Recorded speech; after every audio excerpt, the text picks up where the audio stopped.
going to record this. wondering. Kia ora everyone, kei te mihi ki a koutou, ku tai mai nei I tēnei ahi nei. Hei karakia ki te tuwhere I te papa mō te kōrero. Nau mai tēnei rā, me ona hua katoa, he whakaro pai, ka whakato, he hua pai, ka tipu mai, he paina mō te katoa. Haumie, huie, taiki. Yeah, kei te mihi ki a koutou. So welcome everybody. I'm Valerie from the Zero Waste Network, and I'm facilitating the wonderful Sue Coutts, who's going to kick off with a little discussion about the waste management and minimization plan for Auckland. And really, this is a pretty informal conversation. We want to present some ideas about what we think of the preliminary plan, of the draft plan, and also canvass some ideas from any of you people who are operating in Auckland about what else the plan could have in it, what else we might include in our submission, and just some, I guess, some tips and ideas about pushing this further out to our communities, because we really want to mobilize people to make submissions to support zero waste. So Sue, I'll hand over to you. Yeah, hey everyone. Yeah, thanks for coming and having your lunch hour with us. I really appreciate you coming on board and look forward to hearing any thoughts that you might have. When we think about the WMMP, like most of you will already know that councils have to have a waste management and minimisation plan in place that's been consulted on and is active and live, being signed off by their council in order to draw down their waste minimisation fund share of the levy. So it's a very important document. It sets the direction for what the council is going to do, and it also gives them access to that 50% of the waste fund. So that's an important reason for them to have a current one in place. Auckland obviously has been a very great supporter of zero waste since early 2000s. Warren Snow was actively involved in all of the work that was going on up there, getting zero waste on the radar. And Auckland has become a leader in the last decade or so, really pushing hard around zero waste. And so one of the primary goals we have is to support them. Their plan is actually pretty awesome. They've done a great job, I think, of putting it together. There's some places where the wording could be strengthened and the links between different sections could be strengthened, and there's a few gaps in some of the clauses, but in general it's a very good document. And so really the ask is that if you do one thing, you submit in support of this document. And yeah, that's the critical thing. Secondary is all the detail that we could add in support of it. So really, I guess the most important thing is, the more support they get, the more confidence the councillors and the mayor and the more support the officers have to be able to progress and to build a strong system in Auckland for getting more services available, getting really strong partnerships with community council and Māori organisations, pushing really hard for product stewardship and new business models and better product design and development, and also being able to shift to that zero waste circular economy kind of emissions reduction model. We see Auckland Council being a leader in all of those spaces, and so this document embodies that work that they've been doing and that they're progressing, and so we really want to support that. Auckland Council have a wealth of documents on their website that you guys can draw on. So there's a snapshot document, which is just a little short one. There's the draft waste management plan, which is a bit longer, sort of something like 60 pages.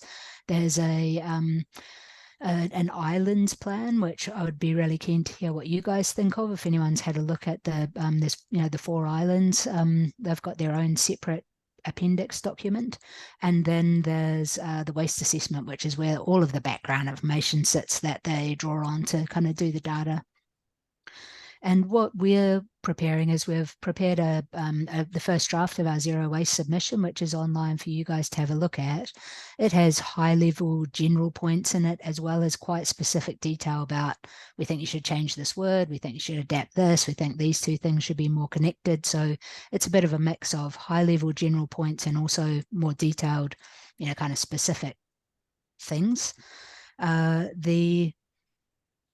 We'll do a bit of a rework of those after this call today and take into account any points that people have got, and we should have those, second version of those both out this afternoon. what we really want people to do is do, you know, like the airport or the airline plan of put your own life jacket on first. So do your own submission, make sure you actually commit to getting one in, and whether it's, you know, as you know, with your personal hat or your work hat on, sometimes you can do both.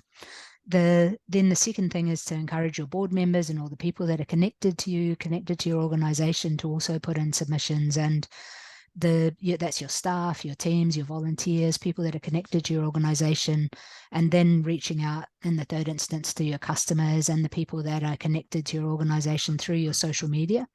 It could also be possible that you could do a release, some sort of press release or local news item or local blog in the paper or whatever about why you think this is a good plan and what you think is important.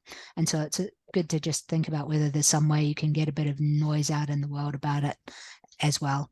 Maybe you've got a local paper that comes out once a week or whatever. Could be a good chance just to drop something in next week. There's a example of a press release and some points that Val's got in her media pack, which I think she might have just shared a link in the chat. The important thing to remember is that your submission doesn't have to be long or complicated. It can just be really short, can be a couple of sentences. And, you know, when you're talking to people that you know and encouraging them to get involved, it's really important to help them see that it's in, you know, for us, submissions are common things that we're doing, and it's very easy to get bogged down in the fact that it has to be a complicated and large document. But it's really important to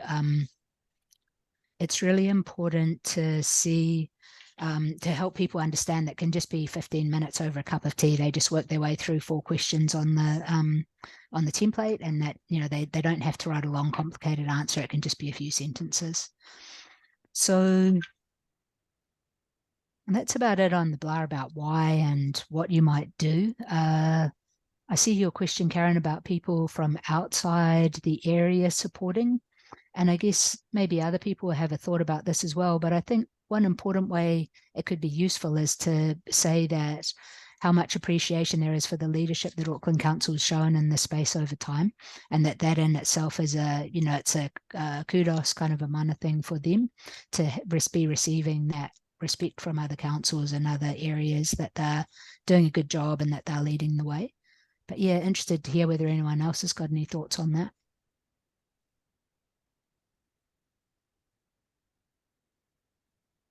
Yeah, absolutely. I reckon for sure. You know, why not, right? Like, all councils want to be the ones at Wasteman's giving the talk and giving the kudos. So, yeah, do a shout out. Sure. Yeah, thanks. I think that's a good point. And that might be one thing we could do, Val, is to reach out to the wider network if we haven't, you know, not just the Auckland people going, you know, if you only put a few sentences in the 4th question, which is any other points, you know, just giving them some sort of a tick for their general goodwill and attitude. Yeah, I think in that general thing as well, it might be worth just pointing out to the wider Motu that this is a good example that other councils should be using. Yeah, that's a really good idea, Karen. Because I've been saying that to my council, but whether they listen or not is a but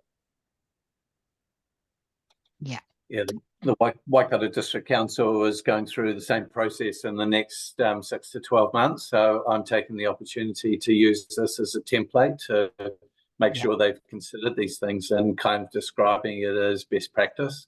So it's and being a neighbouring council, you know, with a soft border approach, you know, this is going to help them in many ways achieve their targets. So yeah, super useful document. Actually, Rick, that's a good point, because in the document it says that Auckland's really wanting to push out into Waikato and Northland. And yeah, so that makes sense. They've said it, so if Waikato says it as well, that would be a useful blind date. Yeah, that strong overlap between the different yeah, if everyone's starting to push towards the same things, then that gives them a lot of solidarity. Jeepers, before you know it, we'll have a national resource recovery network. Do you believe? Yeah. So I guess we just drop into the content. The the template online for putting in your response is very simple and straightforward, so it's very good to see that. One of the wonderful things they've done is include question 4, which means you can put, if you have any random thoughts, you can put them in. A lot of councils don't give you a space, and MFE often doesn't give you a space to put your miscellaneous thoughts that don't fit in with the questions into there, so that's a bonus. But in our submission, we've really like I was saying, we're focused on 2 things. One is that sort of support for the high level direction, and then the second thing is making sure that we're noticing places where we can add value and give them some kind of constructive feedback. The first section really thinking about, so the question is, around the direction that the council is taking, and obviously that opportunity to support the general trend, to support their leadership, and to say something about the relationship between climate change, the way that they are acknowledging that mitigation, adaptation, and climate change have something to do with waste. They do link it into the disaster preparedness more than they connect it to emissions reduction, and that's one of the things that we want to draw out, is that there's that strong potential. If you're going up the hierarchy, you're looking at supply chain, you really can start to talk about emissions reduction in that space. But I think they are really doing a good job of that. The two, they break they've broken down their set of priorities into 4 main sections. So they've got one section which is partnership with mana whenua, and also the second one is with Resource Recovery Network, expanding and building on the Resource Recovery Network. So I think that's 2 places where we really have a lot to say. I think it's important, especially that we put in those good examples under the Resource Recovery Network section, that, I've put in some points into our draft submission, which are really about the basic values of the Resource Recovery Network and community recycle centres and the sort of services that our places provide. I've also tried to tag back to the behaviour change providers across Auckland, because there's a lot of people who working in that behaviour change space, and they're providing services, but they're not in the classic resource recovery, zero waste hub CRC space. So I think it's important for that. And I see Birgit there, thinking about all the repair cafe work that's happening across the city. It's really important that each person that's submitting is really speaking to the things that are most important to their organisation. But I think those 2 partnership priorities are an important way for us to advocate for the things that we're doing. If we then they also have an underlying priority 12, which is just working together with everyone, who tried to emphasize the idea that we really want to see people who are shared values, common values, that people who are working towards zero waste and are committed to that, we really want to emphasize that they're the people that they need to be working with.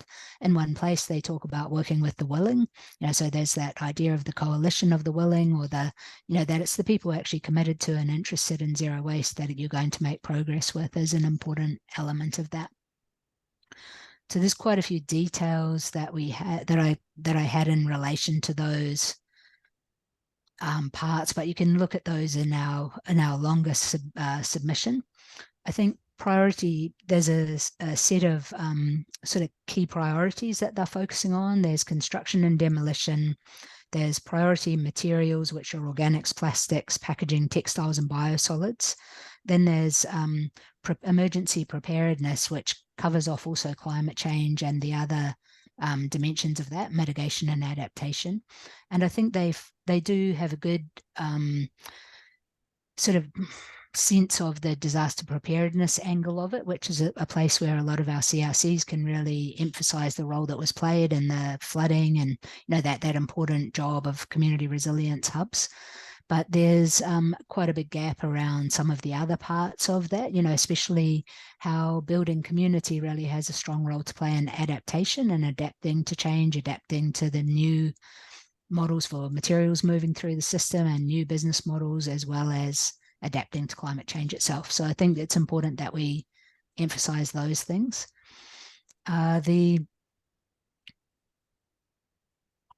I'll come back to C&D and organics because there's specific questions about those. Some that they have 12 priority areas and there's only questions relating to half a dozen of them. So we've had to squish comments or commentary around a number of things into certain questions that are there. So then if we drop down, there's there's a strong focus on advocacy, going up the hierarchy, working on, reduce that, where repair, reduction, all of those things come in, and a focus and another focus on product stewardship is specifically CRS, container return scheme. And so in the advocacy section, it's really important that we do really probably most strongly promote container return scheme, which is the most likely scheme that we've got of getting up and running in the next few years, and the one that has the greatest benefits for Auckland Council. And then I'm just wondering about whether I should talk about the questions, specifically the questions, or I think I'm just going to go back to one of the key themes that we really want to focus on in question 1 is the idea of incineration being out of step with zero waste and circular economy, and also out of step with any sort of ideas about renewable energy. And at the moment we have the Kaipara, there's a proposal for a large waste to energy plant up there, a large incineration plant, and something like double the size, I think I saw in the paper the other day, of the one that's being proposed for Waimate or for Te Awamutu. They're looking to take all of Auckland's rubbish up to burn in that facility. So I think it's really important that we use this opportunity to be clear that incineration of mixed rubbish is not a good solution for Auckland, that won't help them to achieve their goals. And we have, our standard points about that available for people to use, but I think that's a really important point for everyone to include if they're able to. Could go into the direction section, or it could go into the, other comments section, and maybe it's worth thinking about strategically which is the best. At the moment, I've got it sitting in the direction section because I feel as though incineration is the antithesis of zero waste, and really need it to be we really need it to be showing up as a headline comment that incineration is not going to get us there. A lot more commentary coming out now.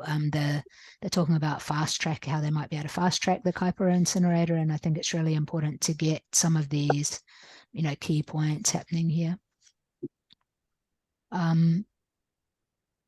Yeah, so then if we go down into the actual questions that the council is asking specifically, one is on the fortnightly rubbish collections, the shift to fortnightly rubbish collection. So obviously that's an interesting, probably more interesting to the resident than it is to the CRCs or, the higher level people, but just made some generally supportive comments about, how important it is to have access to good source separated other collections so that you can get by with a smaller bin, to have they're talking about shifting to rates funded rubbish collections for everybody. So at the moment that's not consistent across the city, so there's some user pays collections still, and also made a point that larger households or households who have cost of living issues really do need some support with bin sizes to be able to make sure they can participate in services.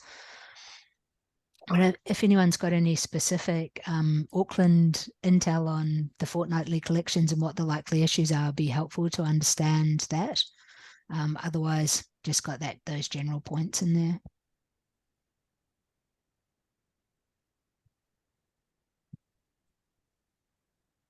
So there's just a point from before about how people are putting up big projects, for fast tracking, and I just wonder if in fact we should think about the bundle procurement that's coming up and the design for another 8 CRCs and 2 resource recovery parks. If in fact Auckland Council in partnership with community actually put up a project that was about fast tracking and with central government funding and matching dollar for dollar for speeding up the process. I mean, we can show show the financial, social, environmental, cultural benefits. And so, why always think of the fast tracking as a risk, and why not flip it on its head and think of it as an opportunity? Yeah, that's a good point, Rick. And as it also will highlight if we can get the sort of the benefits of schemes considered, or the actual environmental impact of the schemes talked about, then maybe it'll flow through to all of the ones being fast tracked. Yeah. You never know.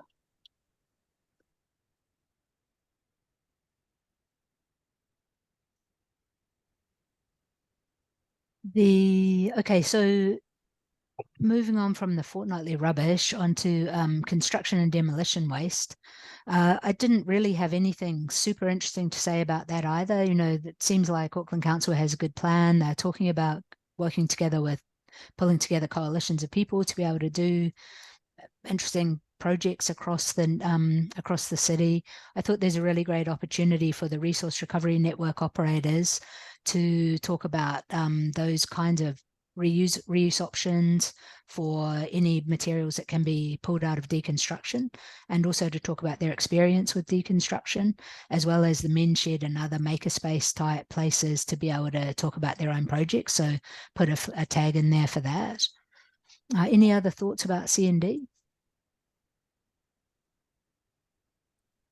I think them supporting the waste, having to have a waste plan on building sites is really, really good. And that's obviously a national thing as well with MB. But yeah, and there's also this deconstruction panel that has been developed now. So there's like 10, I think, agencies, including a couple of CRCs that are accredited as suppliers for deconstruction. So that's really good. Just speeds things up for giving out tenders.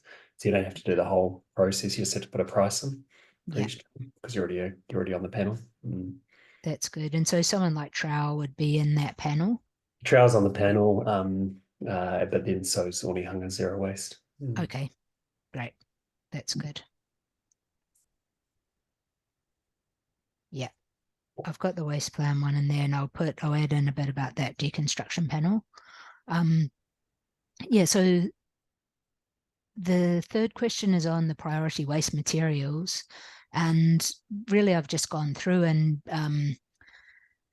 tried to strengthen the relationships between, so the priority waste materials are organics, plastics, packaging, textiles, and biosolids.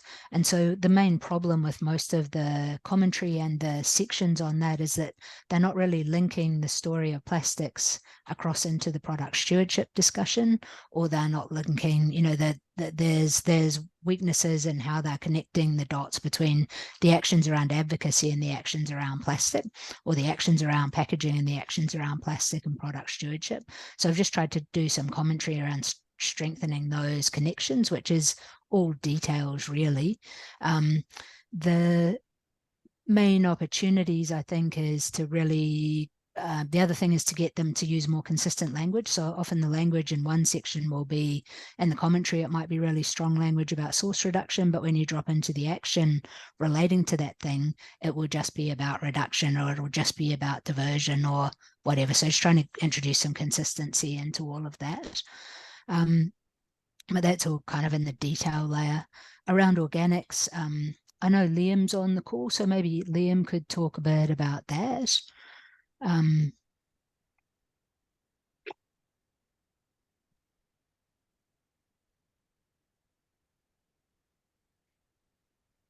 maybe he's not there. I know he had a double up. He did try to unmute, but we're not hearing you, Liam. I'm sorry. There we are. Wonderful. Can you hear me? Yes, we can. Yes. Sorry, just saying I'm doing my usual running around from one thing to the next. So I'm just about back to my accommodation where I can sit down. But the main thing with organics that we've noticed is there's some really, obviously the food scraps collection rollout is continuing, but there's some really cool language around supporting more local scale and community scale options for collections and processing. And we just really wanted to emphasize that there are some, there's a lot of people in our networks who are doing some really cool stuff around Auckland in that space, who could partner with Auckland Council to really develop a cool strategy around that. So particularly the Tamaki Makaurau Composters Network as an arm of the Aotearoa Composters Network, and also just linking up that kind of strategy around more localized options to the wider system, so that we don't have this kind of disconnect between the curbside collections and the local efforts as well, and actually how can they mutually reinforce one another. Like one really cool model that I often talk about is New York City, which unfortunately they just cut some funding for their community composting, which is a bit sad, but the way that it was working is that a lot of community composting facilities and projects actually also have a real strong education element, and they support uptake of the curbside collections where that's more feasible. So it's kind of a multifaceted strategy around organics diversion, and I know there's some good moves towards that in Auckland Council, but really just trying to connect those dots a bit more, even potentially with connecting up more with the resource recovery network, building on the strengths of that and the successes of that into the organic space too. I'll leave it there. That's great. Thanks, Liam.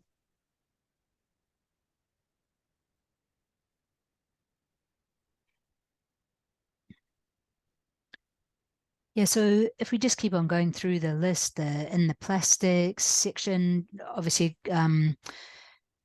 similar things about language and all of that, but one of the important points is that Auckland Council has a role to play in advocating for a strong global plastics treaty, which is something which was missing from the document.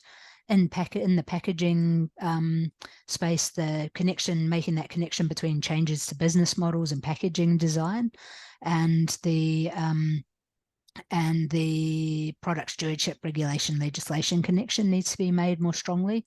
It's really great to see textiles in there, so I think we really want to support that. Textiles has been pushing on the edge of becoming a priority product. I know that the guys in Usefully and have been working really hard to try to get textiles on the radar of product stewardship, and it's important. If Auckland Council picked it up, that would give them a big bounce. There's one of the really interesting things about textiles is that the emissions implications of textiles, because of their supply chain, are very high in comparison to the amount of waste that you might have coming through the system. So the emissions consequences are very large for textile waste. And thinking about one of the points that Liam made for us was that that it's really important to think about the microplastics coming from textiles as well as the textiles themselves, and that applies to other plastics as well. So thinking about the carpets and the clothing and all of that stuff which is generating microplastic.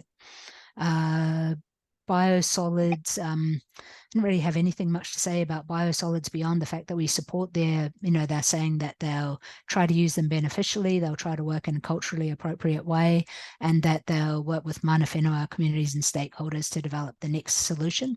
At the moment, it's being used for quarry remediation, and so be interested to hear whether there's any other things we should talk to about that. And then if Liam has anything further to add around the plastics or textile sort of side, happy to hear any thoughts about that.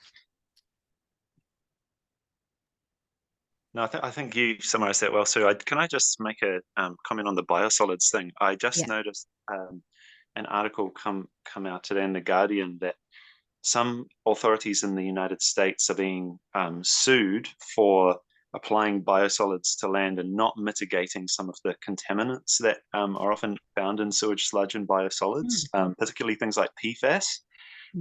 And so it's becoming a real issue for obviously the contamination of the land, but it's a liability for those authorities who are doing that, as a solution for biosolids. So I wonder if it's just something we can flag in our submission, that ensuring council are doing the kind of due diligence around testing what is in that stuff. I'm sure that there is some work around that, but just flagging that as a growing issue globally. Yeah, that's a good point, because it ties into Mike Smith's case as well, around companies being liable for sort of general impacts rather than it having to be a specific point source emission. Yeah, so I think that's a really good point. Yeah, and someone else was just going to say something. Just that if we're shitting PFAS, then I think that's worth commenting on as well. That's what's going in, and coming out, but definitely that the kind of the green move towards biodegradable, compostable packaging is to be considered as a negative step, particularly with PFAS. And I know that there's been quite a bit of work, Liam will be aware of this, to get some controls, even bans on PFAS, so it might be worth raising those, and Auckland Council could have a strong voice in that. Yeah. It connects up with that novel entities work that Hannah and Liam have been talking about for a while, that we're getting more and more chemicals coming into our system. We've got very little understanding about what's going to happen to them and what happens when they combine and what happens as you go through the supply chain and you end up with them coming back out into the environment after they've been in a product. And I think it's maybe a good chance for us to put that in there as a point. Maybe it'd be maybe it's sort of a bit of an echo through some of these, but maybe this section is the best place for that kind of thing, because you can make a point in relation to each of the priority products that they've set out, which links back to that. Yeah, so that's a really good idea. That's good. Okay, so anyone else have a thought about any of that?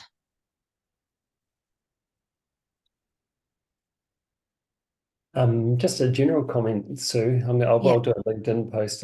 This morning I sat down and read the waste plan from cover to cover, and yesterday I watched the new Mission Impossible movie, and I think my heart was racing more with this waste plan than it was with the Mission Impossible movie. It was amazing, and just how it was like, oh, thank goodness, hey, like there's so many negative things in the world.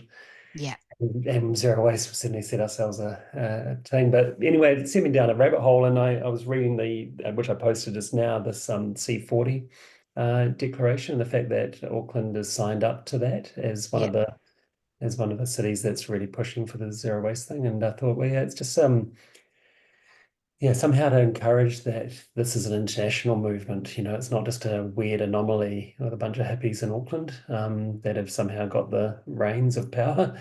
It's that actually it's a national thing, but it's an international thing that's got no signs of wavering. So I felt the waste plan, as Ian said to me, he said, oh, it's pretty similar in some ways to the 2018 one. Yeah.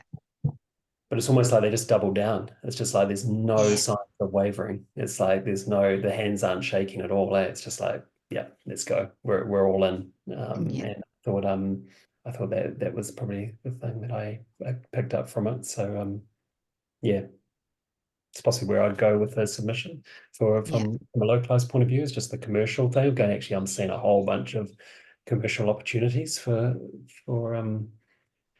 in this plan. Yeah.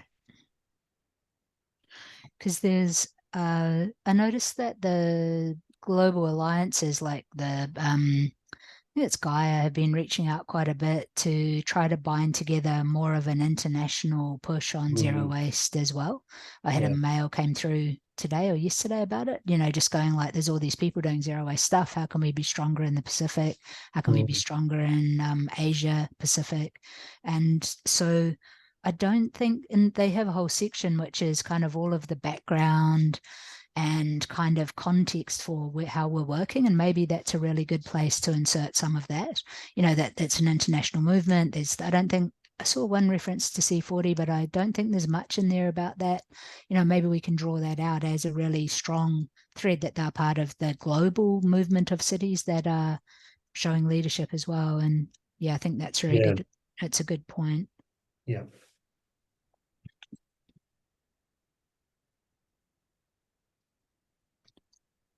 Okay, so the next specific questions around product stewardship. So that has two parts. One part is advocacy to go up the hierarchy and work up the hierarchy. And so one of the things there is quite a big gap in this whole document is around the idea that there is still quite a few places where they just talk about consumers changing their behavior.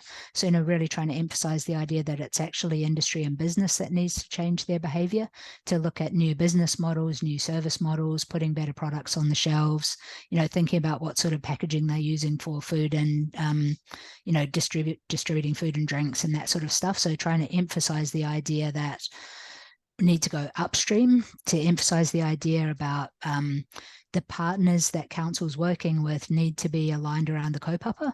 If you're going to invest in a relationship, make sure your relationship is with someone who's going the same direction as you. And then that source separation is a critical element in making sure that you're going to get these good raw materials to be able to pass on to the next person in the chain. I think that's a really important thing as well. And then the second part of it is advocacy for mandatory product stewardship, and really their focus is on container return scheme. So thinking that we need to expand that a bit and go, it needs to be mandatory product stewardship. Advocacy needs to be about getting good processes in place for getting these product stewardship schemes up and designing them, which at the moment it's very clunky based on the legislation that we've got at the moment, and that they need to advocate for some changes there, that they need to really be pushing for, the government to step up in the sense of coming in behind, the regulation and legislation that we need. But then it is a great chance for us to really push container return scheme and to get some strong, just have that coming up as a really massive theme in this consultation, because I think that's another chance to keep it on the radar, especially given that the minister has said that, she's interested in the idea, and we've got people sort of starting to talk about it again after the hiatus over the last 12 months. The one thing that was raised by Tomra and also by Rob Kelman when we saw them a couple of weeks ago, they're both people working in the international space around container return schemes.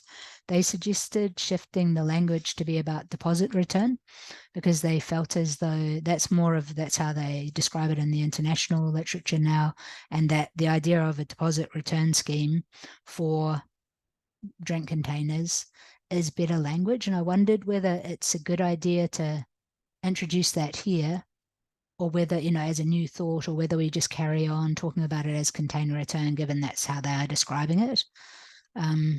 Good to know what anybody thinks about that.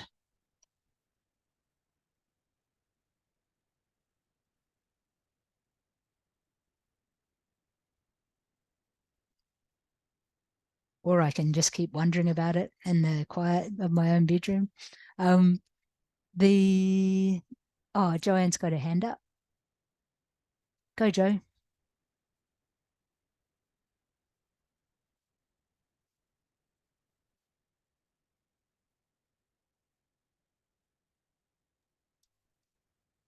Joanne, we can't hear you as yet. Now you can, eh? Yeah. Sorry, I have to unplug my earphones, and then you can talk. Oh. Yeah, so I think that the language around the container deposit return schemes, as we're commenting on, I think for the general public who aren't so heavily involved, I think the language is a little bit confusing and not really clear about what we're talking about, and there's a few different terminologies in use. So yeah, I agree with you, Sue. I think it's could make it a bit easier. Make it a bit easier so that and then you're potentially going to get a bit better buy-in from the general public, because it's something that's understood a bit better than what it is now. Yeah. And it can also widen it out to beyond just containers as well. Yeah. Could be deposit return for everything, eh? Yeah. Yeah. Yeah. It's a lot better language than advanced disposal fee. It's kind of like helps you to understand if you could have a deposit return on mattresses, TVs, tires, and maybe we can even start talking about the tire scheme as a deposit return. Someone returns it. I don't know. It's very positive language. Yeah, and I think Yes. that's why the global guys have shifted. Mm. Yeah. And if we point out that that language is used internationally, Yeah. so there's obviously a good reason for them to use that language. The other thought I had about it was it could be a good way for National Party to distance itself from Labor's container return scheme. We're going to do a deposit return scheme. This is going to be cool. Ours is going to be heaps better than their one. And, it gives it a reframe somehow. It's modern and, blah, blah. So the last of their questions on their priorities is litter and illegal dumping, and so their main focus is on the downstream side of litter and dumping. All the classic kind of compliance, monitoring, enforcement stuff. So I thought it's important for us to focus on the connection to product stewardship, trying to upstream ways you can reduce that, as well as acknowledging that larger households or households which have less disposable income may struggle to cover the cost of some of these things or have access, have the means of accessing the services. And so just linking back to some points that they'd made earlier about, they really need to think through how the inorganics collection service can support households who don't have a trailer to take stuff away, or, and that evolution of the inorganic system is important. Yeah, also the links back to the resource recovery network. Yeah. If you've got a local resource recovery network, then it's easier to access different options. Yeah. And that's what people need. They need easier options to deal with stuff.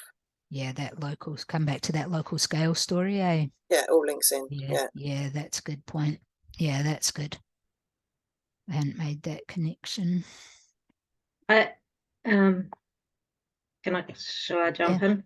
Yep. I think the localized theme is again really important, from CMD waste and information that's able to be shared out when people are building, keeping it localized to the right across the board. The food scraps, I acknowledge that there is potentially a need for the big guys in there, but it's really important that all resources don't go to the big guys, because the localized solutions bring so much more to the picture.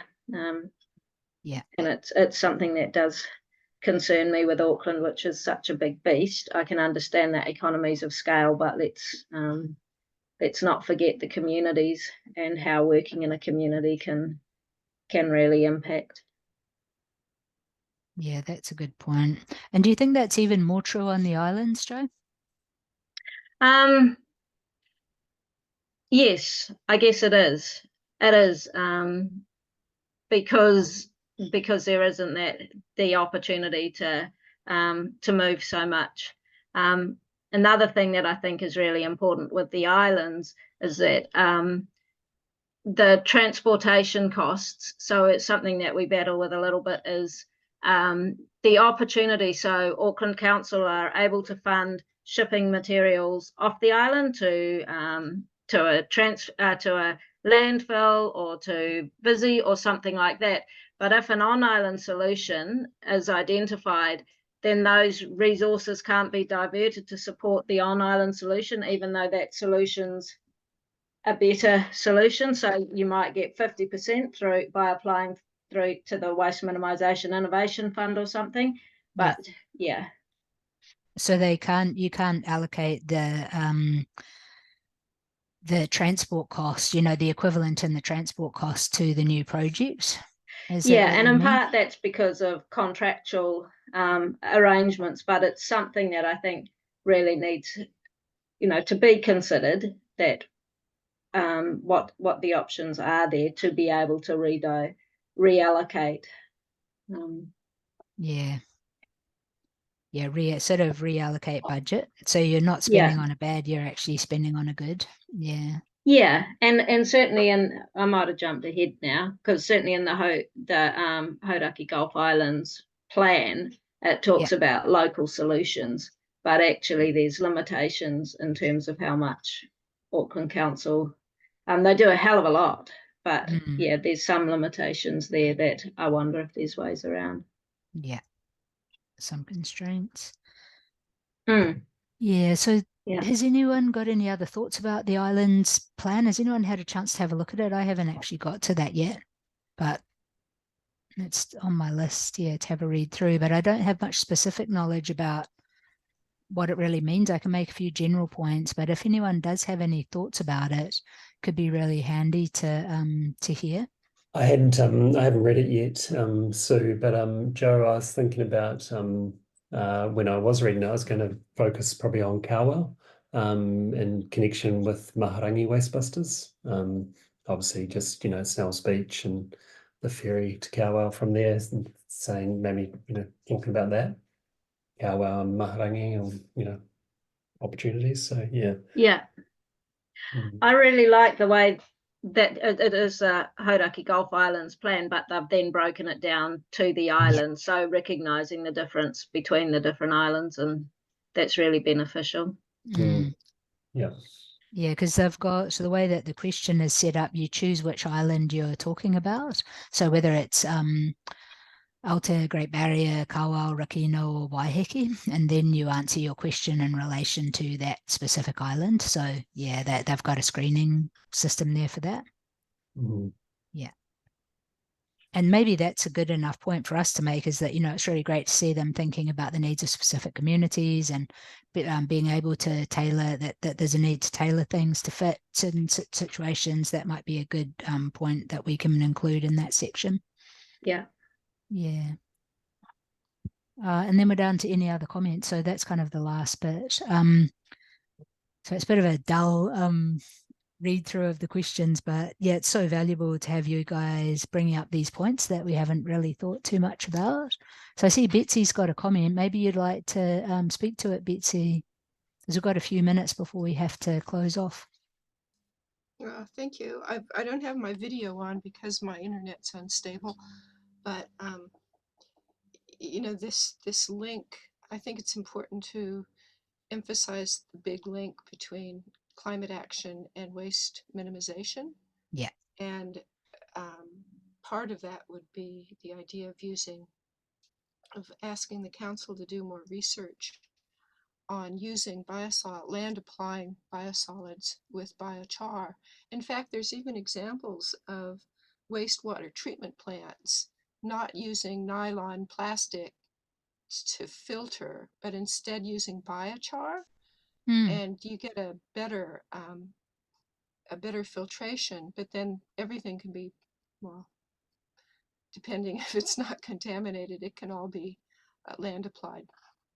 And then, the idea that you can create the terra preta, which is this wonderful both carbon sink and prime agricultural soil, by transforming existing clay soil. So I think there's a huge potential there to move in this sort of more sustainable direction, particularly then if they can use the soils that they're creating to grow local food. Yep. So that link into food resilience as well is something that I haven't really put much in about. So maybe in the biosolid section, Betsy, that's a good place to talk about, if they're exploring options for the next iteration, then the research is an important dimension, thinking about how novel things are happening around the city that can, or, across the Auckland region that can be brought into that, could help to feed into that decision making.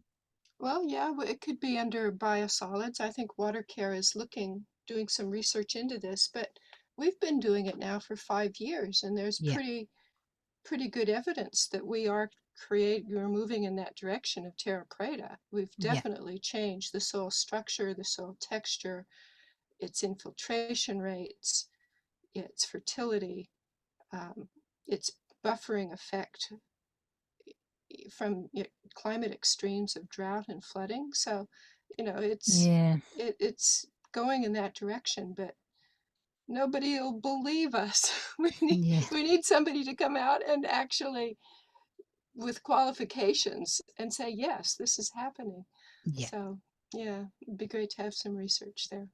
That could be a good thing to put into that local organics part as well. You know, Yeah, the sort of like the ecosystem is wider than just the local processing and the collection and the education. It actually comes out into the resilience and all of the other dimensions of food resilience, and that council needs to actually invest some energy and resource into proving, you know, proof of concept or the case for, you know, that's not something a small organization can necessarily generate, but that there's good examples of around the country of what's going on, and also good examples across Auckland of what's going on.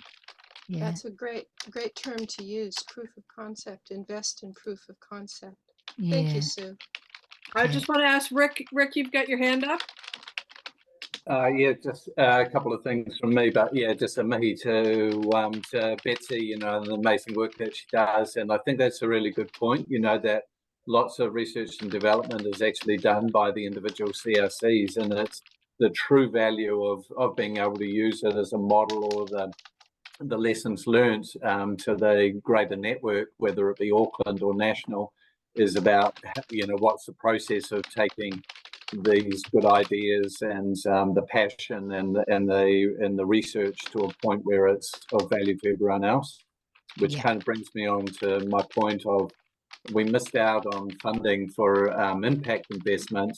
And I just think, you know, this is an amazing plan, and there's so much happening here, but how do we tell a story in such a way that the rest of the TAs around the country take advantage of it?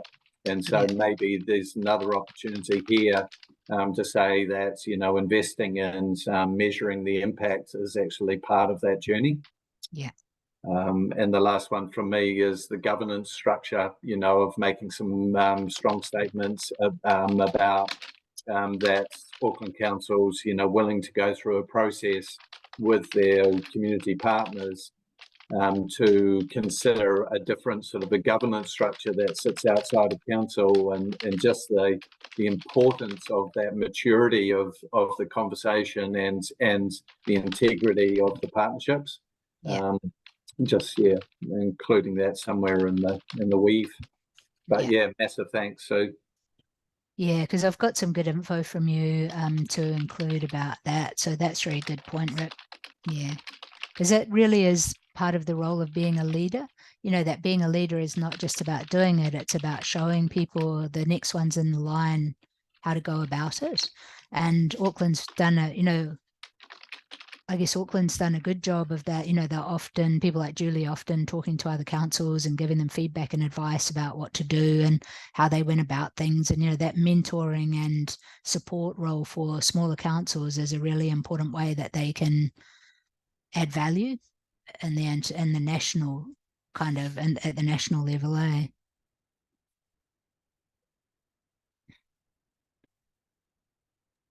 Because they don't really say anything about, I didn't see anything about that, you know, like anyone else see anything about that, you know, the kind of being a mentor or they kind of were leaders, you know, but they don't really. I know they do that for they support the work that's being done down Nelson Tasman as well, because I've like connected up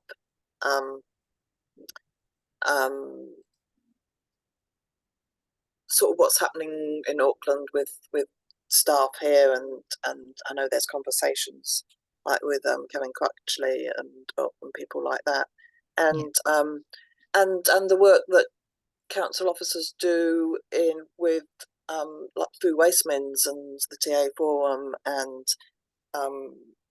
they're very much leaders in that side, the product stewardship sector groups and all the other sector groups that they're involved in. It's really important that they're involved in those, and that they keep supporting that, because that's really good advocacy and supports other councils. Yeah, that's a good point. I'll have a look through the actions and see whether there's anything specific about that. I know there's one of them which is kind of like working with others in general, but maybe there needs to be a specific point added about that. Yeah, that's good. Yeah, one maybe just a heads up. I put application in to do a public speaking. They've got a public speaking, or you know, like a public oral submissions on Monday. They've come back and said that we can have a speaking spot. My mum's appointment for her cancer treatment's been shifted back from Friday to Monday. So I talked with Say this morning and he said he's happy to be our presenter. So I'll give him some talking points, and he's a very good, credible witness for us. So yeah, he's offered to do that instead of me coming up, because I've tapped into my brothers and sisters and they're all kind of, otherwise my brother's shutting down some sort of a massive machine. Yeah, and yeah, so just the heads up that Say will be doing that for us on Monday. Yeah. Cool. Excellent.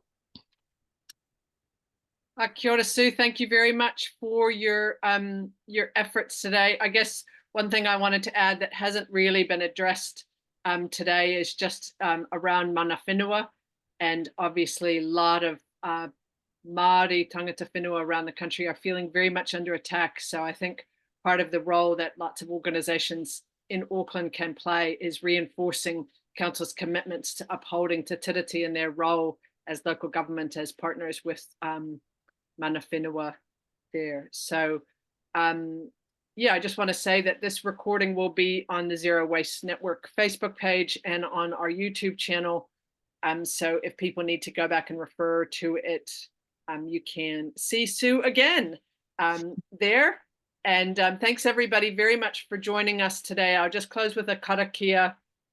And once again, encourage everybody to make sure that you get your submissions in. 28th of March is the closing date, and refer to some of our documents, templates and stuff if you need any help with that. So you can find those through the Zero Waste website. So kei te mihi ki a koutou, he karakia whakamutunga.